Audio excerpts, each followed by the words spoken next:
enjoy this urban piece move. 1, 2, 3, 4, 5, 6, 7, 8. 1, 2, 3, 4, 5, 6, 7.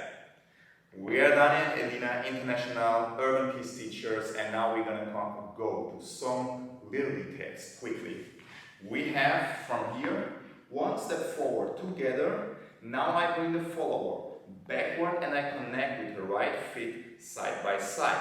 Now I push to the side and we're going to bring the frame up that she can go over. We have a touch.